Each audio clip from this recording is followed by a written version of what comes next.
LAC पर इस वक्त तनाव बरकरार है और हालात बेहद खराब हैं।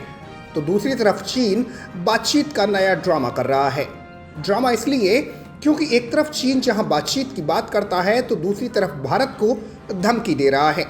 दबी कुचली आंखों वाला चीन ये भूल जाता है कि ये वो भारत नहीं जो धमकी से डर जाएगा, ये वो भारत नहीं जो चीन की हुलूलों में आ जाएगा। माना कि 1962 में चीन 21 पड़ा था, लेकिन उस वक्त भी भारतीय जाबाजों ने चीन के हलक का पानी सुखा दिया था। और फिर अब अगर चीन ने 2020 के भारत से भिड़ने की कोशिश की तो चीन का वो हश्र किया जाएगा जो चीन ने कभी सोचा भी नहीं होगा।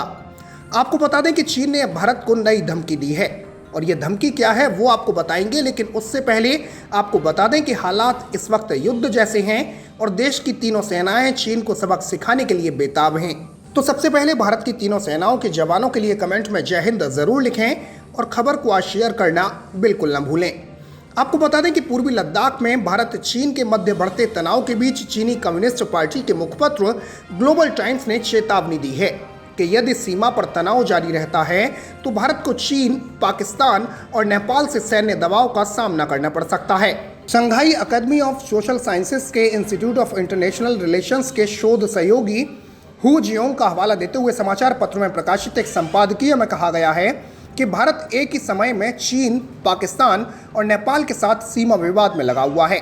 चीनी कम्युनिस्ट पार्टी के इस मुखपत्र में कहा गया है कि पाकिस्तान चीन का एक विश्वसनीय रणनीतिक साझीदार है और इसके साथ ही नेपाल से भी चीन के घनिष्ठ संबंध हैं। मुखपत्र में कहा गया है कि अगर भारत सीमा पर तनाव बढ़ाता है तो वह 2 या 2 से अधिक मोर्चों पर सैन्य दबाव का सामना नहीं कर सकता है। इतना ही नहीं, चीनी हथकंडे की कहानी बयां करते हुए इस लेख में कहा गया है कि 3 मोर्चों पर सामना करना भारत की सैन्य क्षमता के परे की बात है। इससे भारत की विनाशकारी हार हो सकती है। तो एक तरफ बातचीत का ड्रामा और दूसरी तरफ चीन के सरकारी अखबार में सीधे भारत को हार की धमकी। लेकिन चीन यह भूल गया कि भारत में अब मनमोहन सिंह का नहीं, मोदी का शासन है। जब भारतीय जवानों के हाथ में हथियार नहीं थे तब घात लगाए चीनी सैनिकों के शवों का ढेर लगा दिया और 43 सैनिक हलाल कर दिए। और सोचिए कि अगर भारतीय शेरों के हाथ में हथियार होते तो चीन का क्या हश्र होता। दरअसल चीन कागज पर जितना मजबूत दिखता है उतना वो है नहीं। भारत का एक एक जवान चीनी सेना को सबक सिखाने की हिम्मत रखता है।